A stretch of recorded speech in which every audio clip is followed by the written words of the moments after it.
De Dominique Cagnard. Connu. Comment? Connu. Connu? Bon, bah alors je referme. Il n'est pas encore mort. Donc Dominique Cagnard écrit notamment sur les vaches et on l'a fait venir en décembre. On a mis le poète dans une étable devant 30 vaches. Je l'ai pris au mot parce qu'il a écrit, il a publié voilà 2 ans chez Motus, Une vache dans ma chambre. Et je vais vous dire un poème de ce recueil. Une vache se promène dans ma chambre. Quand je n'arrive pas à dormir, je n'ai qu'à prononcer le mot vache. Et les murs se mettent à bouger. L'armoire, le lit et la fenêtre. Les hommes cherchent à entourlouper les vaches, mais elles ne se laisseront pas faire. Une nuit, elles s'en iront très loin dans le désert et elles quitteront définitivement la terre. Et moi, je connais des maisons aussi où les murs, ils bougent, hein, quand on parcourt la maison. Voilà, donc je trouve que c'est aussi un hommage à la Villa Verveine.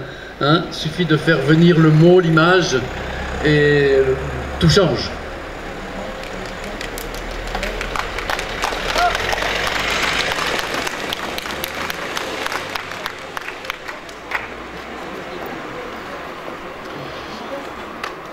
Là, je vous lis un texte d'un recueil de Claude Verset, qui est également quelqu'un qu'on aime bien, qui habite dans l'Est de la France.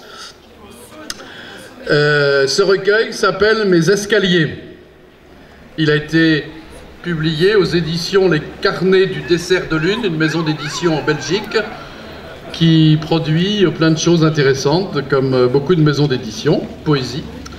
Donc voilà un extrait, un tout petit extrait de Les escaliers de Claude Verset. Et l'escalier, c'est un élément essentiel de la maison. L'escalier a ses manières, dans l'ombre il se tient discret. Mon escalier, du moins. Je n'ignore pas l'escalier d'extérieur, monumental, qui prélasse ses pierres de taille au soleil, que rongent les lichens par plaques oranges et cernes vert bleu. Mais ce n'est pas mon escalier, parce que me voilà avec un escalier désormais, moi qui n'attendais rien, en charge d'escalier, avec la responsabilité d'aller voir où ça mène.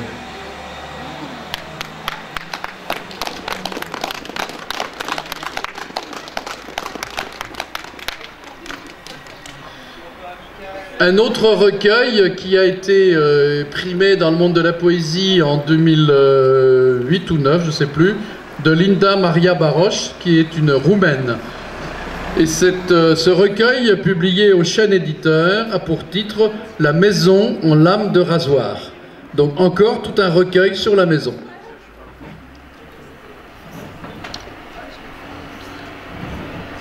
Alors Linda habite à Paris.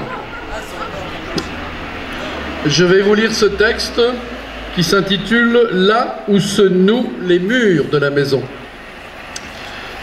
Flotter entre 4 murs, là où l'obscurité prend corps, te laisser emporter au long des cloisons dans leur infinité d'aquarium, comme dans un liquide amniotique.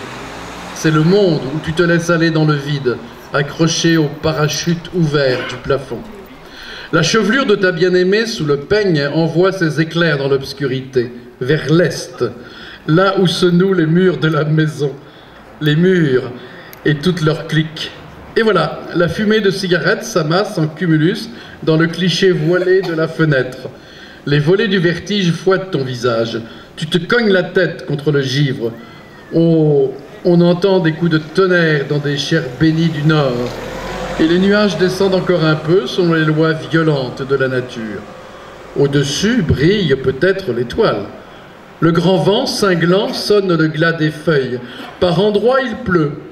Vers l'ouest, les ruisseaux se réunissent en rivières et les rivières se jettent dans un fleuve obscur qui, par-dessous la porte, comme disent les textes anciens, va rejoindre l'autre monde. Et toi, tu glisses doucement jusqu'en bas, jusqu'au plancher. Tu es en toi. La maison me semble grande. C'est vrai que je suis toute petite. Il y a des zones claires et des coins sombres. Au rez-de-chaussée, le bureau de poste. Ça sent la poussière et le tampon encreur. Au fond, une niche dans le mur. On y entrepose les sacs postaux. La chatte y fait ses petits et les tue, à moins que ce ne soit l'autre chat, je ne sais plus. Dans la salle à manger, de grosses fleurs sur les murs, des hortensias, je crois. La salle donne sur la cour dans la buanderie. J'aime l'odeur de la lessive et du tas de charbon. À l'étage, une chambre jolie, avec un papier peint clair, recouvert de lapin. C'est la chambre du grand frère. La fenêtre donne sur une place immense. Mais c'est vrai que je suis toute petite. Une autre chambre. Je la déteste, c'est la mienne. Pour y aller, je dois passer par un couloir tout noir. Je suis trop petite pour atteindre l'interrupteur. Et le rideau qui cache des étagères ou une penderie cache aussi des monstres et des tueurs d'enfants. Et puis, il y a la chambre interdite. Peu de souvenirs. Sans doute y a-t-il la petite sœur qu'il ne faut pas réveiller. Un lit, j'ai oublié. Une armoire, oui. Une grande armoire avec un grand tiroir en bas, difficile à ouvrir. Dedans, bien rangé, des boîtes de médicaments. Beaucoup de boîtes de médicaments. Notamment de gros cachets marrons qui ressemblent à du chocolat. J'en vole quelquefois. Tout en haut, c'est dans le grenier que tous les trois, nous faisons un jour un spectacle d'enfants. Un rideau, un banc, une histoire de voyage. Et les larmes de notre mère. Les premières dont je me souvienne, les dernières aussi.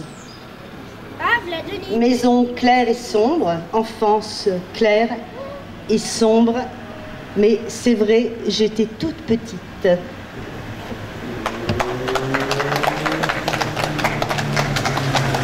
Pour venir jouer, alors à la demande générale, à Lionel Mété, la chanson qu'on a jouée ce matin, mais dont vous ne lassez pas, bien entendu. À Verveine, blues, voilà. Pour ceux qui ne l'ont pas entendu, c'est un blues en hommage à la Villa Verveine.